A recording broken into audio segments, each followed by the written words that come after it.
우리 주님께 한번 박수 한번 하시겠습니다. 앞뒤자고 인사하시겠습니까? 당신은 반드시 회복되어 쓰임받게 될 것입니다. 시작. 당신은 강해질 것입니다.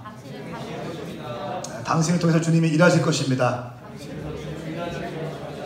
아멘입니까? 그러니까 믿으셔야 돼요. 특별히 또한 온라인으로 함께 하시는 모든 분들 가운데 시공간을 초월해서 주님 역사하시는 그 주의 권능이 여러분 가운데 함께 하시기를 축복합니다. 오늘 저는 코로나 레볼루션이라고 하는 제목 가지고 말씀 나누고 싶습니다. 코로나 혁명이라는 제목을 가지고 말씀을 나누고 싶습니다. 코로나는 모든 것을 바꾸어냈습니다. 우리가 지금 이것은 한 번도 하지 않은 일입니다. 또 어제 프로야구가 오픈했는데 무관중 경기를 치렀습니다. 한 번도 경험하지 못한 것입니다. 뉴 노멀입니다. 이전까지 우리가 표준이라고 믿고 있던 것들이 다 뒤집어지고 새로운 표준이 형성되어지는 것입니다. 여러분, 또 지금 대학교도 이제 개강을 했지만 대면 강의를 하지 않습니다. 온라인 강의를 하고 있습니다. 한 번도 경험하지 못한 시대를 살고 있습니다. 오늘 우리가 이 시국에 어떻게 예수를 믿어야 되고 어떻게 목회해야 되고 어떻게 주님을 따라야 되는지 말씀을 나누고 싶습니다. 한 번도 경험해보지 못한 길을 걸어가고 있습니다. 그 누구도 밟지 않는 미지의 세계를 우리 지금 걸어가고 있습니다. 지금 중요한 것이 뭔지 아세요? 지금 중요한 것은 분별력이에요. 통찰력입니다. 다윗의 장군들이 있었습니다. 다윗의 정부가 세워질 때 유다 지파는 전쟁을 일으켰습니다. 전쟁을 싸웠습니다. 또 레위 지파는 예배하는 사람들이었습니다. 그 가운데 이사갈 지파가 있습니다. 이사갈 지파는 약 200명 정도의 이사갈 지파의 사람들이 선출됐는데 그 사람들은 뭐 하는가? 시세를 분별하는 자였습니다. 역대하 말씀해 보니까 이사갈 지파의 영이 있어서 그들은 시세를 분별했다는 거예요. 시세를 분별했다. 영어로 보니까 times and season이라는 거 나와 있어요. 시간과 계절을 분별할 수 있는 눈이 있어야 되는 거예요. 이것이 이사갈 지파에게 주신 은사였습니다. 다윗은 단순히 싸움에 잘하는 사람들만 팀으로 꾸린 것이 아니라 단순히 예배하는 사람만 꾸린 것이 아니라 시세를 통찰하고 분별할 수 있는 이사갈 지파를 뽑아서 함께 그 정국을 꾸려놨다는 것입니다. 마지막 때에 우리가 어떻게 어떤 관점으로 어떤 시각으로 목회하고 학문하고 이제 신학도로서 우리가 어떤 교회를 꿈꾸고 어떤 목회를 꿈꿔야 되는 것은 굉장히 중요한 것입니다. 안 되는 거 알면서 반복하는 것보다 어리석은 사람은 없습니다. 한국교회는 지금 안 되는 길로 가고 있습니다. 많은 교회들이 큰 건물을 져놓고 이미 교회는 텅텅 비워지고 있습니다. 새벽에 텅텅 비고 있고요. 일주일에 한 번만 사람들이 모여서 예배하고 그런 시대로 지금 흘러가고 있습니다. 우리가 이렇게 할 때 이런 안 되는 거 알면서 한국교회의 잘못된 것을 알면서 똑같이 그 길을 걸어가고자 하는 것만큼 어리석은 일은 없습니다. 새로운 통찰력이 있어야 되는 거예요. 내게 주신 부르심, 이 부르심을 흔들리지 않는 부르심을 가지고 누가 뭐라고 해도 그 길을 뚜벅뚜벅 걸어갈 수 있는 분별력과 담대함이 여러분 가운데 부어질지어다. 시편 51편 말씀을 나누겠는데요. 오늘 저는 한국교회와 다윗을 비교하면서 말씀을 선포하고 싶습니다. 시편 51편 말씀은 다윗이 밧세바를 범죄한 다음에 나단 선지자의 책망을 받고 기록한 내용입니다. 근데 오늘 말씀을 제가 쭉 보니까 다 읽진 않겠지만 보니까 세 가지로 단락을 나눌 수 있습니다. 첫 번째는 다윗의 회개하는 모습이 등장합니다. 선지자의 책망 앞에 철저하게 회개합니다. 두 번째는 성령으로 거듭나게 됩니다. 성신여 나를 떠나지 마십시오 하면 성령님에 대해서 갈급해 합니다. 세 번째는 헌신과 맹세하면서 다시 스타트합니다. 다시 새롭게 뛰어들어갑니다. 저는 오늘 말씀을 레볼루션 코로나 그 레볼루션이라는 제목 가지고 세 단락으로 리셋하라. 처음에는 회개하라. 두 번째는 리본 다시 태어나라 성령으로.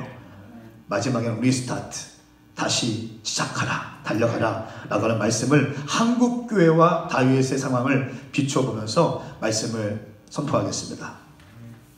여러분, 한국교회만큼 페이버를 받은 교회는 없을 겁니다. 다윗만큼 하나님의 은총을 받은 사람은 없을 겁니다. 주님께서 다윗을 사용하셨죠. 엄청난 기름 부어주셨습니다. 그런데 다윗은 범죄했습니다. 오늘 나단 선지자가 이렇게 책망합니다. 책망하자 다윗이 2절 말씀에 주님, 내 죄가를 지워주십시오. 내 모든 죄악을 씻어주시고 내 죄를 없애서 나를 깨끗하게 하여 주십시오 라고 하면서 회개하는 모습을 볼 수 있습니다. 7절 말씀에는 우술초로 나를 깨끗하게 하여 주십시오. 그러면 내가 깨끗해질 것입니다. 나를 씻어주십시오. 그러면 내가 눈보다 희게 될 것입니다 라고 하면서 침상을 적시는 회개를 다윗이 합니다. 리셋해야 됩니다. 여러분, 우리 인생 가운데요, 너무나 많은 것들이 바탕화면에 깔려 있습니다. 우리 인생, 우리 생각 가운데, 우리 라이프 스타일 가운데 너무나 비본질적이고 거룩하지 않은 것들이 바탕화면에 깔려 있습니다. 이걸 뭐 해야 될까요? 리셋하는 거예요. 초기화시켜야 돼요. 예수 그리스도만 남게 완전히 초기화시키는 겁니다. 이 회개는 정말 위대한 것입니다. 가슴을 찢는 회개가 있어야 돼요. 한국교회에게 지금 필요한 게 뭔지 아세요? 회개하는 거예요. 코로나가 터졌을 때 주님께서, 제가 새벽에 기도하는데 주님께서 딱 말씀하셨어요. 그러니까 뭐 국가에서도 사회적 거리두기 운동을 막 했습니다. 저 개인적으로 말씀하셨어요. 다니엘에서 말씀을 딱 떠올리게 하시면서 왕의 어인이 찍힌 줄 알면서도 하루에 3번씩 창문을 열고 기도했던 다니엘을 떠올리게 하셨어요. 말씀을 가만히 보니까 이전과 같이 다니엘은 하루에 3번씩 무릎을 꿇고 주님께 기도하고 찬양합니다. 어떻게? 큰 목소리로. 모든 사람들이 다 알도록. 왕의 어인이 찍힌 줄 알았어요. 법제화된 줄 알았어요. 다니엘은 정치인이었습니다. 말씀을 쭉 보니까 바벨론 제국에 약 6대 5명, 6명의 왕이 지나가는 동안 다니엘은 꾸준하게 그 자리에 총리로서 지키고 있었어요. 그러니까 실제적인 통치자는 다니엘이었다는 거예요. 왕은 느부갓네살 왕, 또 무슨 왕, 다리오 왕 쫙쫙쫙 있었지만 이 왕들 5명, 6명이 다 흘러갔습니다. 그런데 다니엘은, 유다의 포로 출신의 다니엘은 총리 자리를 유지해요. 어마어마한 겁니다. 포로 출신이 바벨론 대제국의 총리가 된다. 그것 한 50년에서 60년 동안. 엄청난 겁니다. 그 정치, 살벌하게 정치적인 음모가 난무한 그 자리에서 다니엘은 뭐합니까? 왕의 명령보다 하나님과의 약속을 더 소중하게 여겨요. 와, 할렐루야. 감동이 왜 저만 있습니까 지금? 제가 오늘 아침에 히브리서 12장 말씀을 묵상했어요. 어제 11장 말씀을 묵상했고 오늘 12장 말씀을 묵상했어요. 어제 11장 말씀에서 모세의 어머니와 모세를 이야기해요. 모세의 어머니를 이야기할 때 이렇게 나와 있어요. 왕의 명령을 두려워하지 아니하고. 다 죽이라고 했잖아요. 근데 모세의 어머니는 왕의 명령을 두려워하지 아니하고 이 아이에게 특별한 것이 있다는 것을 알고 숨깁니다. 마지막 때에는요, 모든 법제화된 시스템, 법의 계명, 국가의 법보다 하나님의 법을 더 소중히 여길 수 있는 사람들이 나와야 될 줄 믿습니다. 할렐루야. 이런 담력이 있어야 되는 거예요. 그러니까 금요일인가 언제 기도하고 있는데 주님께서 딱 말씀하시더라고요. 저한테 개인적으로. 다니엘 말씀 딱 던지시면서. 물론 한국교회에 논란의 여지가 많습니다. 다 그렇게 하는 것이 아니라 저희 개인적으로 말씀하셨어요. 저는 순종했어요. 그래서 하루에 3번씩 그냥 새벽 예배, 또 금요 예배, 주일 예배 다 드렸어요.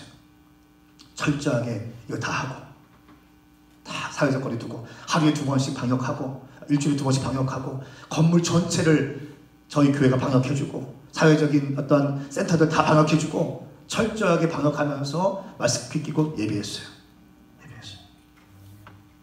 왜? 주님이 저한테 말씀하셨으니까. 제가 담임 목사거든요. 제가 선포했어요. 우리는 그냥 기도한다. 왜? 오늘 이 말씀이 주님께서 우리에게 주신 부르심이라는 것입니다. 수요 정오 기도회가 15년 동안 한 번도 안 쉬었죠? 엄청난 겁니다. 당신은 지금 엄청난 역사의 현장에 앉아있는 겁니다. 그냥 아무렇게나 앉아있지 마십시오. 역사에 하나님께서 주목하시고 하이라이트 하시는 현장 가운데 앉아있는 것입니다. 가슴이 뜨거워야 됩니다. 침신대인에 대해서 자부심 가지십시오. 아멘이 약간 좀 이렇게 뉘앙스가 힘이 없는 뉘앙스예요. 나는 침신이다. 우리 교회, 우리 학교는 수요 종교 기도회가 있다. 15년 동안 한 번도 기도를 멈추지 않는 수요 종교 기도회가 있다. 아멘. 부르심이라는 건 부르심. 어떠한 일이 있어도 멈추지 않겠다는 거예요. 저희도 그런 부르심이 받았어요. 기도하는데 주님 말씀하시는 거 어떻게? 말씀하시면 어떻게 되는? 순종해야 되는 거죠. 목사가 선포해버렸어요. 우리는 똑같이 예배 드린다. 예배 드리는데 더 많이 와. 더 많이 와. 새로운 사람들이 한 번도 안 온 사람들이 없어. 늘 새로운 사람들이 와요. 막 이 거리를 좁히기 위해서 9시 예배를 옮기고 2시 예배까지 막 하고 사람들이 계속 오기 시작합니다. 왜 웃어? 즐거워서. 네? 네. 그러니까 무슨 조금만 바람 불면 홀랑 숨는 거 있잖아. 이걸 뜯어 고쳐야 돼. 이걸 뜯어 고쳐야 돼요. 주님과의 언약을 소중하게 여기는 주위의 종들이 배출돼야 됩니다. 침신대에서 그런 사람들 나오기 축복합니다. 나는 왜 이렇게 나는 통합측 목사인데 침신대가 좋은지 모르겠어. 교단을 옮겨야 되나? 저희 교회 사역 뭐 또 아멘이에요. 저희 교회 사역자들 침신대 많이 가서 지금 저기 도현이도 침신대 갖고 막 침신대 다음에 또 2명 또 막 3명 보내려고 하고 계속 보내려고 해요. 영적인 공기가 있으니까. 기도하는 신학교니까. 사랑하는 여러분, 지금 한국교회는 코로나 딱 터졌을 주님 말씀을 저한테 말씀하신 건 2가지 말씀하셨는데 하나님의 징계이다 말씀하셨어요. 징계다. 저한테 말씀하신 게 징계다. 2번째는 마지막 때에 대한 신호탄이다. 마지막 때 주님이 나팔 부시고 주님이 오시지 않습니까? 그 나팔은요 한국에서도 들리고 미국에서 들릴 수 있는 전 세계적으로 들릴 수 있는 나팔일 것입니다. 누구를 듣고 누구를 못 듣고 이거 아닙니다. 다 들을 수 있는 것입니다. 코로나 마찬가지 전 세계적으로 팬데믹이었어요. 누구나 다 알 수 있는 그런 전 세계적인 대전염병입니다. 하나님의 사인입니다. 징계이고 마지막 때를 진입하는 사인인 것입니다. 우리 지금 뭐 해야 될까요? 리셋해야 돼요. 리셋해야 돼요. 한국교회는 리셋해야 돼요. 성장주의, 만모니즘, 세속주의, 이기주의 이 모든 것들 다 깨뜨려야 돼요. 할렐루야. 다윗은 주님 나를 우슬초로 깨끗게 하여 주십시오. 그러면 내가 새로워질 것입니다. 이렇게 고백합니다. 2번째는 교회여 성령으로 다시 태어나라. 리본하라는 것입니다. 10절 말씀, 11절 말씀 제가 읽겠습니다. 오 하나님이여 내 속에 정결한 마음을 창조하시고 내 안에 정직한 영을 새롭게 하여 주십시오. 주 앞에서 나를 쫓아내지 마시고 성령으로 내게 걷어가지 마십시오. 주의 구원의 기쁨을 내게 회복시켜 주시고 주의 자유로운 영으로 나를 붙들어 주십시오. 2번째 단락에 성령으로 거듭나기를 갈망하는 다윗의 모습이에요. 질문, 어떻게 다윗은 가정 파탄냈으면서 자기의 충신 우리아를 죽였으면서 한 여인을 겁탈했으면서 이렇게 성령님 나를 떠나지 마십시오 라고 하는 뻔뻔스러운 기도를 할 수 있었을까요? 어떻게 가능했을까? 사실은요 이것이 너무 중요한 원리인데 유대인들에게는 뻔뻔스러운 믿음이 있었어요. 뻔뻔스러운 믿음. 이것이 쭈쭈바의 믿음이라고 해요. 그러니까 뻔뻔스러움이 있었어요. 이것은 아들됨. 종은 뻔뻔스럽지 못합니다. 근데 아들은요 하나님의 아들, 하나님의 자녀라고 하는 것은 뻔뻔스러움이 있어요. 왜? 우리 아버지니까. 이 다윗에게는 이 sonship, 아들됨을 통해서 뻔뻔스러움이 있었어요. 주님은 내가 너무 큰 죄를 졌지만 주님은 나보다 크신 분이시다. 주님 나와 함께 하여 주십시오. 성령을 거두지 마십시오. 내 안에 정직한 영을 새롭게 하여 주십시오. 주 앞에서 나를 쫓아내지 마시고 주의 성령을 내게서 걷어가지 마십시오. 여러분 축복합니다. 당신이 실수하고 실패하고 낙심되고 절망되고 또 죄 가운데 있다 의사가 온 사람들이 있습니까? 또 영상 보신 분들 가운데 죄 가운데 있는 사람이 있습니까? 두려워하지 마십시오. 죄를 두려워하지만 회개하시고 뻔뻔스러운 믿음으로 내 죄보다 크신 하나님을 쫓을 수 있기를 축복합니다. 성령님 나를 쫓아내지 마십시오. 두 번째 이유는요, 다윗이 어떻게 성령님을 그렇게 갈망했는가? 여러분, 역사 인식이 있는 것이 참 중요합니다. 역사 의식은 너무 중요한데요, 자기의 선임 왕 사울의 마지막을 보았습니다. 처음에는 인기가 많았습니다. 잘생겼습니다. 수려한 외모를 갖고 있었습니다. 그런데 세워지면서 교만하기 시작했어요. 자기 이름 새긴 자기 이름의 기념비를 세우기 시작했고, 자기 임의대로 번제를 드리기 시작했어요. 주의 종의 권위를 인정하지 않습니다. 힘이 있으니까 교만해지기 시작했어요. 자기의 이름을 높이기 시작했어요. 그 결과 무엇입니까? 블레셋 군에게 죽임을 당하고 벳산 성벽에 시체가 매달려요. 죽어서까지 수치스러운 인생이 됩니다. 그것을 다윗은 보았어요. 알고 있었어요. 아, 성령이 떠난 자의 말로가 어떤 것인가? 아, 성령이 떠난 자의 말로가 어떤 것인가? 수치라는 거예요. 한국교회가 다시 회복해야 될 게 뭔지 아세요? 성령님이에요. 성령님이에요. 성령님 얘기하면 이상하게 보잖아요. 그거 다 세큘러한 거예요. 다 인본주의인 거예요. 성령님 없이 어떻게 교회를 얘기할 수 있나요? 모여서 기도할 때 성령이 부어지심으로 교회가 시작되었어요. 요한계시록 22장 17절 말씀에 성령과 신부가 오라 하시는도다. 기억나십니까? 요한계시록 22장 17절 말씀에 성령과 신부가 오라 하시는도다. 성령과 그 신부는 무엇입니까? 교회를 말하는 거예요. 마지막 때 교회의 컨셉은 철저하게 성령님과 함께 오라. 뭡니까? 다시 오실 예수 그리스도에 대한 갈망으로 마라나타 주님 어서 오십시오 라고 하는 것이 교회의 정체성이라는 것이에요. 성령님 빼고 마지막 때에 대한 것 빼고 이것 빼고 저것 빼고 교인들 피우 맞추기 시작하니까 힘이 없고 능력이 없는 것입니까? 그러니까 사람들이 힘이 없는 것입니다. 그러니까 헌신하지 않는 것입니다.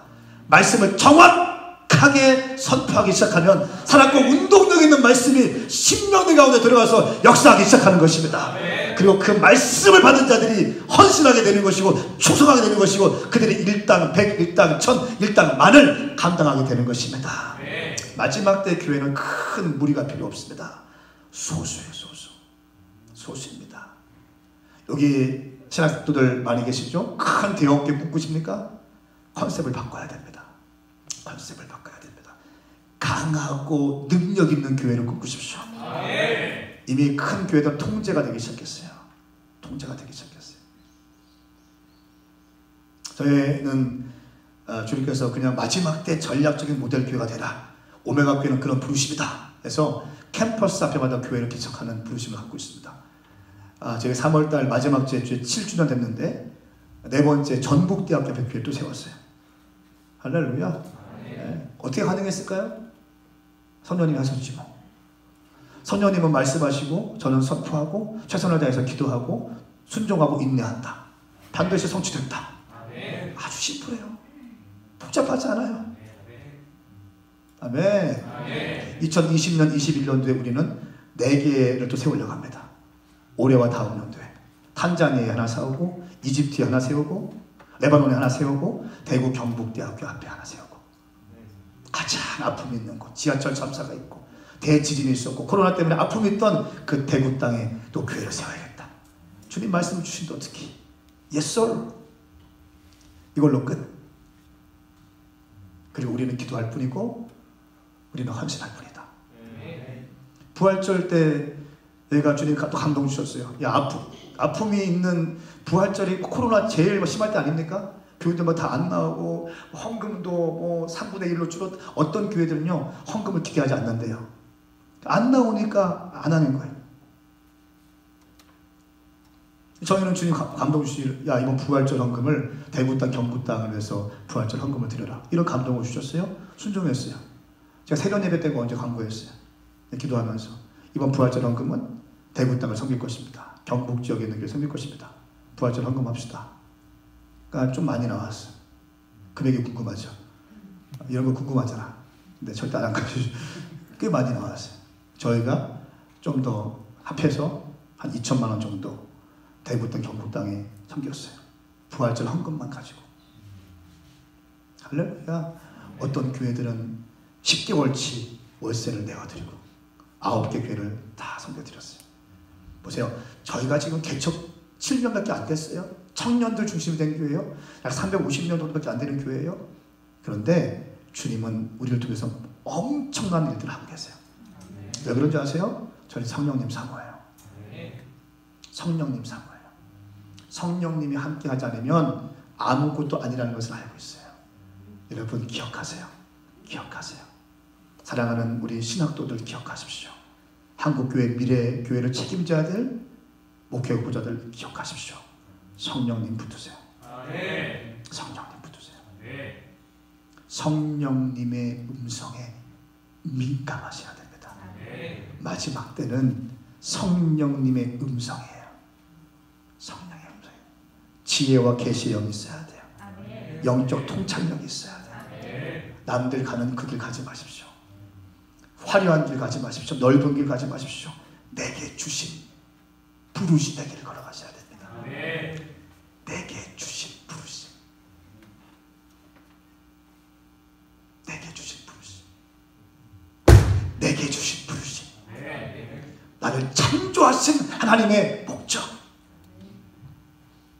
아멘. 그 담대할 수 있어요. 담대할 수 있어요. 왜? 주님의 방향성 가운데 나는 가고 있기 때문에. 주님이 알아서 해주시겠지 뭐. 주님이 책임져 주시겠지 뭐.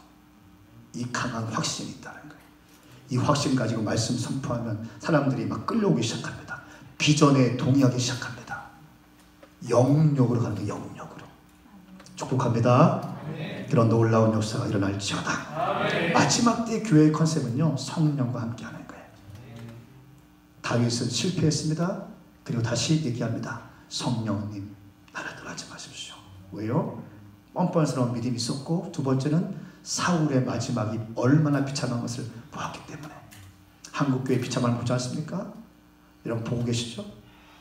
여러분 교회 보고 계시죠? 한국교회 비참함들? 그걸 보면서 왜 똑같은 길을 갑니까? 절대로 안 됩니다. 절대로 안 됩니다. 어리석은 길이에요. 어리석은 길이에요. 본질 사수하세요. 제가 지금 오늘 뭐 하고 온 줄 아세요? 6시에 새벽 예배 가서 8시까지 기도하고 8시부터 9시까지 말씀 연구하고 9시부터 11시까지 한 30명 우리 교회의 청년들 모아놓고 매일같이 말씀 강해합니다. 1시간 동안. 일방적으로 설교하지 않고 말씀을 같이 읽고 시간을 주고 스스로 공부하고 단락을 나누게 하고 제목을 붙이게 하고, 그리고 나서 한 대여섯 명 정도 말씀을 나누게 합니다. 너에게 주신 은혜가 무엇인가? 너는 어떤 말씀에 단락이 있는가? 너에게 주신 메시지가 무엇인가? 나누게 합니다. 나누게 해요. 그래서 제가 말씀도 나눠요. 단락을 나눠주고 제목을 붙여주고 가야 될 메시지를 합니다. 그리고 나서 또 이 말씀을 듣고 너에게 주신 은혜가 무엇인가? 네가 깨달은 것이 무엇인가? 나누게 합니다. 그리고 그 말씀 붙잡고 막 기도합니다. 9시부터 11시까지 일방적으로 설교하지 않고 함께 말씀 한 장을 공부한다는 거예요. 그렇게 하고 잠깐 사역자 미팅하고 여기 왔어요. 6시부터 11시, 12시까지는 말씀과 기도 여기에 집중해요. 미팅 안 잡아요. 어떤 겁니까? 정치하지 않고 나는 본질로 승부하겠다는 거예요. 마지막 때는 다른 게 아니에요. 말씀이에요. 말씀과 성령, 성령과 기도. 아멘. 이걸로 다 돌파하는 겁니다. 여러분 성도들 어떻게 멘토링 하시겠습니까? 어떻게 성도들 격려하시겠습니까? 맨날 이거 엉덩이만 뜯어주겠습니까? 아니요. 말씀으로 바이블 멘토링 할 수 있어야 돼요. 말씀이 원하는 건 무엇일까? 말씀이 원하는 것은 무엇이든 너는 지금 이렇게 가고 있다. 잘못된 것이다. 말씀으로 돌이켜라. 라고 멘토링 할 때 살았고 운동력 있는 말씀이 그 심령 가운데 들어가서 좌우의 날선 것보다 예리하여서 그 영혼 가운데 잘못된 것을 다 가르치게 할 것입니다. 그리고 순전한 주님의 백성들로 세워지게 되는 것을 당신은 경험하게 될 것입니다. 세 번째는 리스타트합니다. 다윗은 헌신하게 되죠. 어떤 거에 헌신하는가? 13절 말씀에 내가 범죄자들에게 주의 길을 가르칠 것이니 죄인들이 죽기로 돌아올 것입니다. 자기가 죄에 지어봤거든요. 아는 거예요. 내가 죄인들을 가르치겠습니다. 말씀으로 가르치겠습니다. 오늘 말하면 영혼 구원하는데 내가 삶을 드리겠습니다. 두 번째는 16절 17절 말씀에 주께서는 제사를 기뻐하지 않으시니 그렇지 않았다면 내가 제사를 드렸을 것입니다. 주께서는 번제도 즐거워하지 않으십니다. 무슨 말입니까? 송아지와 염소로 드리는 그 제사 기뻐하지 않는다는 거예요. 형식만 남아있고 짐승만 잡는 형식적인 예배 기뻐하지 않는다는 것입니다. 그러면서 18절 말씀에 17절 말씀에 하나님께서 바라시는 제사는 상처받은 영혼입니다. 하나님이여 주께서 상처를 받고 뉘우치는 마음을 외면하지 않으십니다. 말씀하고 있습니다. 상한 심령으로 broken heart, 깨어진 심령으로 죄 가운데 있지만 주님을 갈망하는 심령의 깨달음을 가지고 주님께 경배하는 영이신 그 영적인 예배를 드려지는 그 예배, 주님은 기뻐하신다는 것입니다. 1000년 뒤에 예수님이 태어나시죠? 예수님이 이렇게 말씀하십니다. 요한복음 4장 말씀에 하나님은 영이시니 예배하는 자가 신령과 진정으로 예배할지니라. 하나님이 이렇게 자기에게 예배하는 자를 찾느니라 말씀하셨어요. 그 예배, 신령과 진정의 예배, 오늘 말씀에 상처받은 영혼으로 상한 심령으로 브로큰 하트로 주님을 예배할 수 있는 그 심령의 예배 받으신다는 것입니다. 나는 앞으로 그 예배 드리겠습니다. 다윗의 고백이에요. 내가 왕이 되었을 때, 법궤가 들어올 때 바지가 흘러가도록 주님을 경배했던 그 순수한 심령으로 예배했던 그 예배 다시 회복하겠습니다. 사랑하는 여러분, 다시 한번 리스타트 하십시다. 리셋 하시고 성령으로 리본 하시고 리스타트 하십시다. 그럴 때 한국교회는 희망이 있게 될 것입니다. 아멘. 사울의 길을 따라가지 마시고 다윗이 되어서 새로운 길을 개척하십시오. 당신의 부르심을 붙잡으시고 헌신하십시오. 성령님의 세미한 음성에 순종하십시오.